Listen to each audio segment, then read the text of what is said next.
आदाब, सत श्री अकाल। आर्टिफिशियल इंटेलिजेंस, कृत्रिम बुद्धिमत्ता, जिसे एआई भी कहा जाता है, ये कैसे मानवता के लिए खतरा बनता जा रहा है।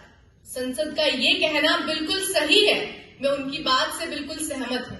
सबसे पहले अगर मैं बेरोजगारी की बात करूं तो कितने ही लोग एआई की वजह से बेरोजगार हो गए, सिर्फ इसलिए कि जो काम एआई कुछ मिनटों में कर सकता है वो एक इंसान को करने में कुछ घंटों लग जाते हैं। मतलब हम यहाँ पे देख सकते हैं कि एक एआई इंसान से जल्दी काम कर सकता है, पर मैंने यहाँ पे कहा जल्दी, ना कि बेहतर तरीके से।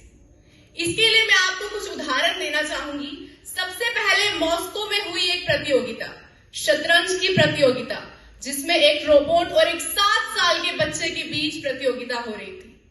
रोबोट ने खेल के बीच में ही उस 7 साल के बच्चे की उंगली दबोच ली और सुपरवाइजर्स के लाख कोशिशों के बाद भी उस बच्चे की उंगली नहीं बच पाई और वो फ्रैक्चर हो गई। दूसरी ओर टेस्ला और वॉल्वो जैसी गाड़ियों के बारे में आप सबने सुना ही होगा, जिन्हें अंग्रेजी में सेल्फ ड्राइविंग कार्स कहा जाता है। तो टेस्ला कार के साथ जो दुर्घटना चाइना में हुई, उसने इंसानों के एक समूह को कुचल दिया। तो हम देख सकते हैं ये कितना गलत प्रभाव पड़ रहा है। अगर वही गाड़ी एक इंसान चला रहा होता तो हम कह सकते हैं कि वो दुर्घटना होने से बच सकती थी, लेकिन वो दुर्घटना हुई किस वजह से? एआई की वजह से। दूसरी तरफ अगर मैं बात करूं चैट जीपीटी की, बहुत से लोग यहाँ पे इस बात से वाकिफ होंगे कि चैट जीपीटी क्या है। उसके आने के बाद हम लोगों ने अपना दिमाग इस्तेमाल करना ही छोड़ दिया, हमारे सोचने की क्षमता ही खत्म हो गई।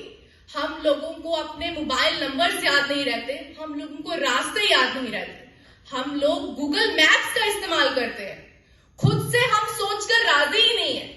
हम लोग इतने आलसी हो गए, अपने सोचने की क्षमता खत्म कर दी हमने। किस वजह से? एआई की वजह से। जहां पर हम इतने साल पहले अंग्रेजों के गुलाम थे, वहां पर आज हम इस एआई के गुलाम बनते जा रहे हैं। हम लोग इतने निर्भर हो गए कि एआई के बिना हम लोग कुछ कर ही नहीं सकते। क्या इतनी क्षमता नहीं है आपके अंदर कि आप लोग एआई के बिना चल सको? हमारा खुद का वजूद खत्म हो रहा है सिर्फ और सिर्फ एआई की वजह से। इस चीज को अगर हमने आज नहीं रोका तो कल वो बड़े बड़े हादसे होने से हम नहीं रोक सकते।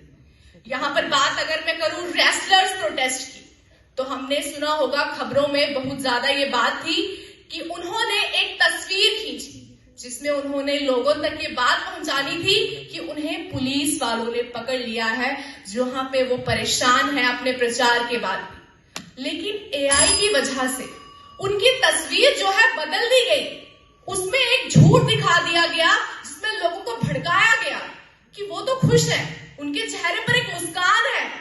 तो बहुत से लोग भड़क गए, उन्होंने ये सोचा कि ये लोग प्रचार तो ऐसे ही कर रहे थे, ये लोग मिले हुए थे पुलिस वालों के साथ।